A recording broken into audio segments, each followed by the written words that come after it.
the Pisces full moon lunar eclipse and going into the Libra new moon eclipse. We have this energy of change. There's a lot of release going on. It's like, especially going into the Libra season, we are looking at our relationships and we are doing some major rebalancing. It's like things can no longer go a certain direction. And at this point, it should be pretty clear to us what those relationships are or what that direction is. And the more prominent Libra is in your chart is the more that you're going to experience this. So for instance, I have Libra in my 12th house. And for me, this is going to, now, there's always free will. There's always things showing up in different ways. But for me, I am assuming that this is most likely going to show up for me in some kind of psychological, subconscious, some kind of self-limiting or even like a relationship limiting beliefs that I have, old programs closing out. Because we've had Aries in the North Node and Libra on the South Node for the past year and some change. And this transit ends in January of 2025. And so what we're doing when we have the nodes is we're growing into where the North Node is, and we're closing out and evolving past where the South Node is, and healing South Node behaviors that are unhealthy, toxic, things that we need to overcome. So as a collective, we look at Libra, and some of the toxic parts of Libra is a tendency to people please, to be indecisive, could lead to over analysis or overthinking. And then what we do is we want to step into healed Aries energy, which would put us as feeling more confident, taking on leadership, feeling bold and courageous, and how we can do that coming from like a healed type of ego way. So we close out the South Node, we let go of South Node issues, and we move into North Node issues. So with the Libra eclipse, we're going to look at how can we sort of wrap this up with the Libra in South Node energy. What do we need to close out? But at the same time, it being a new moon, we're sort of ending and beginning at the same time. So this is going to be really interesting, and it will be really interesting to see how it shows up. I think if you have Libra rising, this is going to be really significant because it's in your first house, and that's you, who you are, your identity. And it's just really, it's a really personal placement. I think if you have Aries rising, that's going to be, this eclipse is going to be in your 7th house. I think that's also going to be a really significant placement to see, how that shows up for you. Look back to the Pisces eclipse to get an idea. So for Pisces risings, I know that big eclipse being in your first house was pretty big. And that's another one that's still unfolding. We're going to see a lot more in relation to that eclipse over the next 6 months, and even more so as the nodes shift in January. from Aries and Libra into Pisces and Virgo. I think we're going to experience a lot more of the themes that we're seeing here that we saw around September 17th. And, with an eclipse, it's not just like the day of, it's more of a time frame. It's an essence. It coats the months, before and after.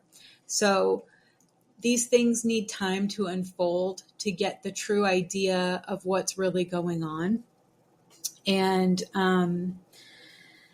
with the Libra eclipse, I just really feel it's like a cosmic rebalancing and a realignment of our partnerships and how we show up in partnership, and understanding the Aries energy of how we can step into our own authority and leadership and be ourselves, are authentic and strong, and how that actually is more beneficial to our relationships than trying to people please and ride the fence and just not really being who we really are, because we're under, some old stories of that's what we need to do in order to get along. And we are really learning that that's just not necessary, and it's also not authentic. And that's a bigger theme too, as we step closer into this age of Aquarius. It becomes more and more important and clear to us how much the world needs our authenticity. And the rewards really come from when we're able to embody and embrace who we really are and share that with the world.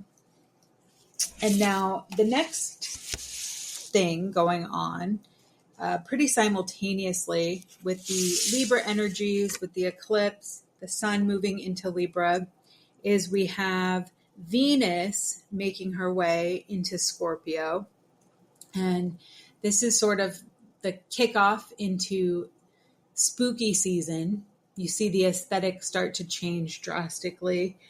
But on the inside, it's encouraging us to get a little deeper, to feel things a lot more. And when we do connect, to be able to go to a deeper level. So that really ties in for me with the Libra energy that's asking us to realign, reassess, sort of establish new roles in regards to partnership and what we bring to the table in our partnerships. And then we have Venus in Scorpio allowing us to do this on a deeper level. So I find that to be really harmonious in a sense, because although it could be challenging to realign ourselves, we'll also have the support to be able to go deeper in those connections. We also have the full moon in Aries on October 17th, which is another really significant point for us in the shifting that we're doing. This is cardinal energy. This is a cosmic boom. I mean, this is a culmination to me of all the work that we have been doing with this North Node in Aries, South Node in Libra. This is a major explosion for us in our personal lives. And I think we're really going to see this on the global scale too. So where do you have Aries in your chart? Because this is some serious warrior closeout. This is like a dramatic exit. This is a dramatic shift. We're really going to have to do our best to stay as grounded and what we can do to be calm. There's a lot of passion in these transits, especially when I look at Pluto, who is now retrograde in Capricorn at the time of this recording, will be turning direct in Capricorn at the 29th degree. And this is another culmination point of the transit that Pluto has been doing through Capricorn since 2008. And if you look at our collective, if you look at the structures that we have and how almost everything has been undergoing, all these Capricornian systems have been undergoing this incredible transformation. And it's like with Pluto having been retrograde, it was like the reassessment.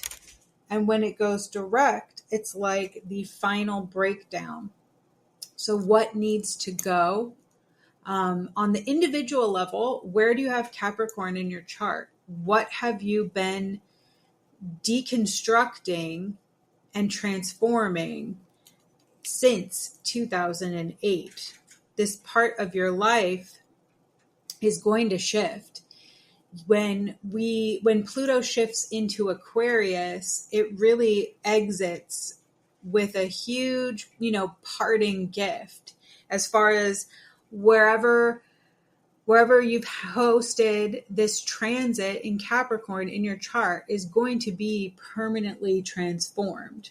And sometimes this is a little harder to see because it's been such a long transit, but you will be able to look at the time frame and see how things have been moved, how you've had to transform.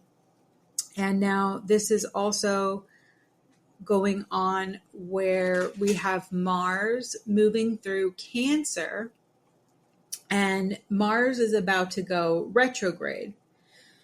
So Mars being in Cancer is just adding to this cardinal energy that we have going on.